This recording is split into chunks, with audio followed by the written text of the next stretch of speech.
County in East Central Florida, northeastern Osceola County in East Central Florida, until 8:15 p.m. Eastern Daylight Time. At 7:50 p.m. Eastern Daylight Time, a severe thunderstorm was located near Harmony, or near Holapa, moving northeast at 15 miles per hour. Hazard, 60 miles per hour wind gusts. Source, radar indicated.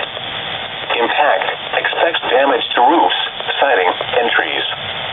This severe thunderstorm will remain over mainly rural areas of south central Orange and northeastern Osceola counties. For your protection, move to an interior room on the lowest floor of a building.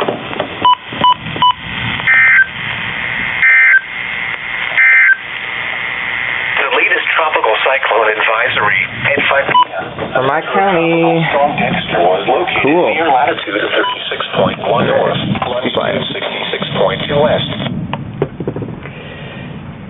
Yeah, you couldn't tell. For my county.